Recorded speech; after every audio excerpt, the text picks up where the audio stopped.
بسم اللہ الرحمن الرحیم۔ محترم ناظرین، مفتی تقی عثمانی صاحب دامت برکاتہ عالیہ نے اپنی کتاب میں شیخ البانی صاحب کے بارے میں صحیح اور ضعیف ہونے کے حوالے سے ایک بات کی تھی، جس بارے میں ہم نے پچھلی مرتبہ بھی کچھ وضاحت کی تھی، پھر کچھ لوگوں نے اس پر تبصرہ بھی کیا۔ تو اب یہ مولوی صاحب ہے، اس مولوی صاحب کے بارے میں دیکھ رہا تھا، اب اس نے عجیب عجیب باتیں کی ہیں۔ اگر آپ دیکھیں، پہلے ہی مفتی تقی صاحب کی یہ عبارت دیکھیں جو انہوں نے اپنی کتاب میں ذکر کی ہے، اس میں کہیں پر بھی یہ بات نہیں ہے جیسے حضرت فرما رہے ہیں کہ مفتی تقی عثمانی صاحب نے حضرت شیخ صاحب کے بارے میں، البانی صاحب کے بارے میں بدزبانی کی ہو، کہیں پر بھی بدزبانی، بلکہ آپ دیکھیں مفتی تقی صاحب نے تو بڑے خوبصورت انداز میں ان کے لیے تعریفی الفاظ ذکر کیے ہیں، اور یہ تو کہا ہے کہ ماشاءاللہ بہت علمی آدمی ہے، تبحر علمی اس کے اندر موجود ہے۔ یہ اس طرح کی باتیں کی ہے، یہ بدزبانی ہوتی ہے، یہ بد کلامی ہوتی ہے، عجیب بات ہے، بات سمجھتے نہیں ہیں اور ذکر کر دیتے ہیں۔ ابھی ایک سوشل میڈیا پر بحث چھڑی ہوئی ہے، پاکستان کے ایک بڑے عالم دین ہیں مفتی تقی عثمانی صاحب، بڑے عالم دین ہیں، ان سے کسی نے سوال کیا کہ علامہ البانی رحمۃ اللہ علیہ نے ان ساری حدیثوں کو ضعیف قرار دیا ہے جس میں نبی کریم صلی اللہ علیہ وسلم کی قبر کی زیارت کی فضیلت بیان کی گئی ہے، تو اس کا کیا آپ جواب دیتے ہیں، اس کا کیا جواب ہونا چاہیے؟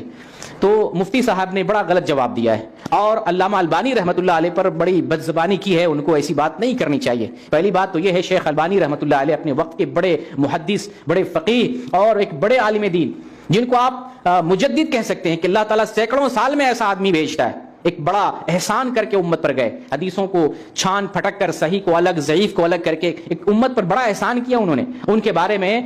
مفتی تقی عثمانی صاحب یہ کہتے ہیں کہ انہوں نے جو حدیث پر حکم لگایا صحیح کا، ضعیف کا، یہ کوئی معنی نہیں رکھتا، اس کی کوئی اہمیت نہیں، ساقط الاعتبار ہے، اور یہ کہتے ہیں کہ یہ اسلاف کے بارے میں بدزبانی کرتے ہیں، سوء ادب کرتے ہیں۔ ایسی سی بات انہوں نے مفتی صاحب نے بیان کیا، اور مفتی صاحب یہاں تک کہتے ہیں کہ ایک حدیث آتی ہے، وہ حدیث حسن درجے کی ہے، وہ حدیث منظار قبری وجبت لہو شفاعتی، کہ جس نے میری قبر کی زیارت کی اس کے لیے میری شفاعت واجب ہو جاتی ہے۔ مفتی صاحب کہتے ہیں حدیث حسن ہے۔ میں آپ کو بتانا چاہتا ہوں سب سے پہلے کہ مفتی صاحب، مفتی تقی عثمانی عالم دین ہم مانتے ہیں الحمدللہ، ہم ہر عالم کی قدر کریں گے، کسی بھی عالم کے بارے میں نازیبا کلمات نہیں کہیں گے۔ کتنے افسوس کی بات ہے کہ ایک یہودی آدمی جو اسلام کا دشمن ہے، ایک نصارہ آدمی اسلام کا دشمن ہے، آپ ان کے یہاں اپنے عالموں کی برائی نہیں سنیں گے۔ کوئی یہودی، کوئی عیسائی اپنے پادری کی، اپنے پوپ کی برائی نہیں بیان کرتا۔ کتنے افسوس کی بات ہے کہ ایک مسلمان اپنے مسلمان عالم کی برائی کر رہا ہے۔ اور مقصد کیا ہوتا ہے؟ مقصد ہوتا ہے اپنے مسلک کا تحفظ کرنا، اپنے طبقے کا تحفظ کرنا، دوسرے عالم کو اس طرح سے ڈسٹرائے کر دو، ان کی عزت، ان کی شخصیت کو ایسے مجروح کر دو، لوگ ان کی بات نہیں مانیں گے، ہماری طرف چل کر آئیں گے۔ یہ بڑی توہین ہے،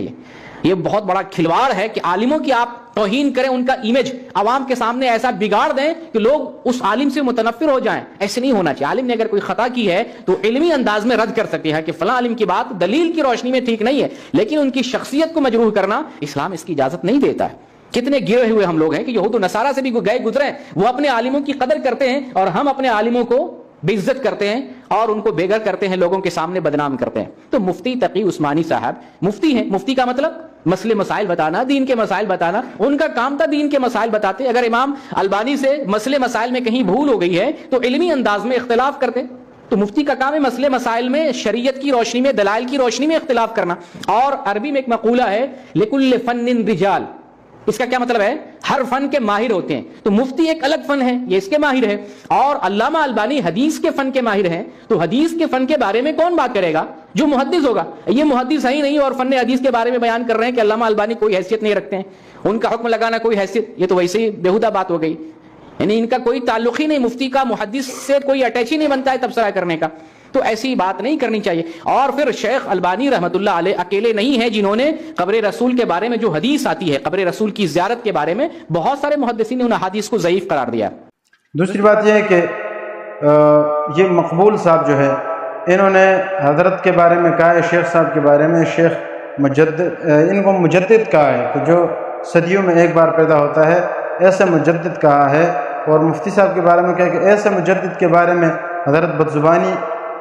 کر رہے ہیں اور یہ کہہ رہے ہیں کہ یہ اسلاف کے خلاف بولتے ہیں، اسلاف کے بارے میں سوء ادب کرتے ہیں۔ عجیب بات ہے،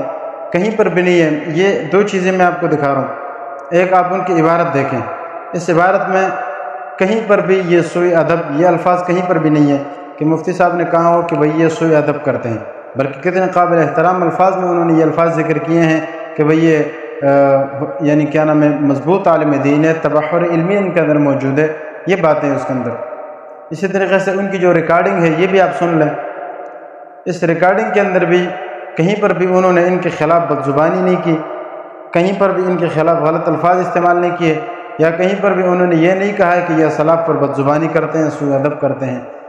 کچھ اللہ کا خوف کریں، اپنی طرف سے باتیں ملا کے۔ اچھا پھر آگے کیا کہتے ہیں؟ آگے کہتے ہیں کہ جی یہ اپنا مسلک کا تحفظ کر رہے ہیں۔ یہود و نصارہ میں بھی ایسا نہیں ہوتا ہے کہ ایک عالم دین کی اس طرح سے توہین کرے، خود اپنے آپ کو نہیں دیکھ رہے، خود اتنے بڑے مفتی تقی عثمانی صاحب جیسے عالم کو ان کے بارے میں کتنے عجیب عجیب الفاظ اور جھوٹ بول کے یہ الفاظ استعمال کر رہے ہیں، اور کہہ رہے ہیں کہ مفتی صاحب نے یہ کہا وہ کہا، خود تحقیر بھی کر رہے ہیں، خود مفتی صاحب کی توہین میں لگے ہوئے ہیں اور ان کو چھوٹا ثابت کرنے کی کوشش کر رہے ہیں اور ان کے خلاف باتیں کر رہے ہیں۔ لیکن دوسری طرف یہ دیکھیں کہ باتیں کیا کر رہے ہیں کہ جی یہود و نصارہ میں بھی یہ چیز نہیں پائی جاتی ہے، یہود و نصارہ کے اندر بھی اپنے کسی عالم کی توہین نہیں پائی جاتی ہے، اپنے کسی مربی اور اپنے کسی پادری کی توہین نہیں ہوتی ہے، لیکن مفتی صاحب، یہ ان کے الفاظ ہیں، لیکن مفتی صاحب اپنے مسلک کے تحفظ کے لیے ایک اتنے بڑے عالم کو مجروح قرار دے رہے ہیں، ان کے خلاف باتیں کر رہے ہیں تاکہ لوگ ان کی بات نہ سنیں، ہماری بات سن لیں۔ تو بھئی پہلے اپنے آپ کو تو دیکھو، آپ کیا کر رہے ہو؟ جو باتیں مفتی صاحب نے پہلے تو کی نہیں ہے، اتنے بڑے مفتی صاحب پر اتنے بہتان باندھنا، انشاءاللہ قیامت کے دن اس کا آپ کو جواب دینا ہوگا۔ پھر دوسری بات یہ کہ جو کام آپ لوگوں کو بتا رہے ہیں نا، یہ لوگ بھی اتنے بیوقوف ہیں جو آپ کو سن رہے ہیں، آپ کو نہیں کہہ رہے ہیں کہ بھئی آپ بھی تو مفتی صاحب کی توہین کر رہے ہو، آپ بھی تو ایک اپنے مسلک کے دفاع کر رہے ہو۔ شیخ البانی صاحب کا انہوں نے دفاع کیا ہے، مفتی صاحب پہ کتنا کیچڑ اچھال دیا، خدا کا خوف کرے، تھوڑا سا دیکھیں۔ پھر یہ کہتے ہیں کہ اس فن کے بڑے ماہر ہیں، تو ٹھیک ہے، مفتی صاحب نے بھی کہا ہے کہ بھئی یہ بہت بڑے عالم ہے، لیکن چونکہ اس فن کے ماہرین ہوتے ہیں اپنے، تو جو کام ماہرین نے کیا ہے وہ انہوں نے کیا ہے، یہ خود اس فن میں ذرا ماہر نہیں ہے، انہوں نے یہی بات کی ہے، یہ فن اس فن میں ذرا کمزور ہے، کیونکہ ان کی غلطیاں ہیں اپنے بھی، اور یہ اس کے صرف ہم نہیں بلکہ خود ان کے لوگ بھی معترف ہے۔ آپ دیکھیں مقالات زبیر علی زئی میں دیکھیں کتنی ساری باتیں انہوں نے اس پر جرح کی ہے، اور انہوں نے کہا کہ مفتی صاحب کی بہت ساری چیزیں غلط ہیں۔ میں نے پہلے بھی بتایا تھا، جو صحیح بخاری کی حدیثوں کو میں دو ٹکڑے کر دیں، ایک صحیح بخاری اور ایک ضعیف بخاری، یہ کہاں کہ اس کا حجتون ہے، یہ کوئی فن ہے، اس فن کے اندر کوئی ماہر ہے؟ لکل فن رجال، نعرہ تو بڑا زبردست لگاتے ہیں، کلمۃ حق ارید بہ الباطل، یہ خوارج کی طرح نعرے لگانا یہ آپ لوگوں کا کام ہے کہ دیکھو نعرے کیا لگا رہے ہیں اور کام کیا کر رہے ہیں۔ تو ایک طرف کہہ رہے ہیں لکل فن رجال، پھر اسی فن کے جو ماہرین ہیں انہوں نے جو کام کیا ہے، حضرت یہ کام آپ انہی پر چھوڑ دیں،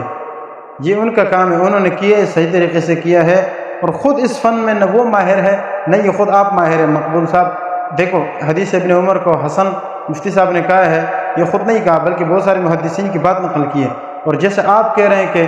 یہ اس حدیث کو یعنی منزارہ، یہ جو زیارت قبور والا مسئلہ ہے، آپ صلی اللہ علیہ وسلم کی زیارت، قبر کی زیارت والا مسئلہ ہے، اس میں جو حدیث ابن عمر پیش کی گئی ہے، اس حدیث کے بارے میں آپ کیا کہہ رہے ہیں؟ آپ کہہ رہے ہیں کہ بھئی یہ اس کو صرف انہوں نے نہیں بہت سارے محدثین نے ضعیف کہا ہے۔ بھئی وہ تو اس فن کے ماہر ہیں، لیکن آپ اس فن کے اندر کیوں انگلی مار رہے ہیں؟ آپ کوئی ماہر تو نہیں ہے، اور پھر آپ کو اتنا پتہ نہیں ہے کہ حدیث حسن کیا ہوتا ہے۔ آپ دیکھیں محدثین نے حدیث حسن کے لیے جو شرائط لکھی، حدیث حسن کیا ہوتی ہے آپ کو پتہ ہی نہیں ہے۔ جس طرف حدیث یعنی ایک حدیث ضعیف بھی ہو لیکن دوسری طرف اس کے صحیح طرق مل جائے، بہت سارے طرق صحیح مل جائے تو وہ حدیث حسن ہو جاتی ہے۔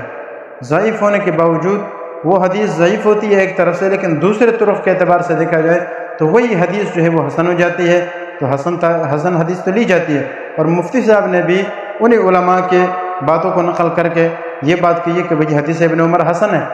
اور حسن اس کا مطلب یہ ہے کہ ٹھیک ہے اس کے کچھ ضعیف طرق موجود ہے، لیکن چونکہ زیادہ تر ان کے صحیح طرق میں موجود ہے، اور اس طرح کی حدیث وہ حسن ہوتی ہے اور حسن قابل استدلال ہوتی ہے، تو یہ تو لینا جائز ہے۔ آپ کو اتنا پتہ نہیں ہے حدیث کے بارے میں، حدیث حسن کے بارے میں کچھ پتہ ہی نہیں ہے، اور بات کر رہے ہیں مفتی تقی عثمانی صاحب پر، اور پھر ان پر بھی نہیں جن کا دفاع کر رہے ہیں وہ بھی اس فن کا ماہر نہیں ہے، اور آپ بھی ٹھیک ہے انہوں نے تو جتنا علماء کی بات کو نقل کی ہے ہم ان کی اس بات کو مانتے ہیں کہ جہاں تک انہوں نے اپنے علماء کی بات کو نقل کیا ہے وہ تو ٹھیک ہے، لیکن اپنے طرف سے حدیث کی تصحیح اور تضعیف کرنا یہ آپ کے لیے نہیں ہے، یہ مناسب نہیں ہے آپ کے لیے۔ دوسری بات یہ کہ جہاں آپ روزانہ نعرے لگاتے ہو کہ خود قرآن و حدیث سے بات لو، خود تقلید مت کرو، ایک طرف سے آپ تقلید کو شرک کریں، دوسری طرف سے محدثین کے پیروں میں آپ گرے ہوئے ہیں اور اس کے سامنے سجدہ ریز ہے کسی حدیث کو صحیح اور ضعیف کہنے میں۔ حدیث کو لاؤ نا، کسی حدیث کے بارے میں کہو کہ یہ حدیث صحیح ہے یا ضعیف ہے، نبی علیہ السلام سے ثابت کرو، کسی قرآن کی آیت سے پیش کرو اس کو۔ قرآن کی آیت بھی نہیں ہے، حدیث بھی نہیں ہے، محدثین کے در پہ جھکنے کے لیے یہ مجبور ہو گئے ہیں، ان کے پاس جا کر ان سے ایک بات کو لیا، ان کی تقلید کیا اور پھر انہی کی تقلید کر کے بھی غلط مسئلہ بیان کرتے ہیں۔ ایسے عجیب و غریب لوگ ہیں۔ اللہ تعالی ہمیں بات کو صحیح سمجھنے کی توفیق عطا فرمائے اور اپنے علماء کے خلاف اور علماء حق کے خلاف بد زبانی سے اللہ تعالی ہمیں ہمیشہ کے لیے بچائے۔ وآخر دعوانا الحمدللہ رب العالمین۔ يرفع الله الذين آمنوا منكم والذين أوتوا العلم درجات والله بما تعملون خبير۔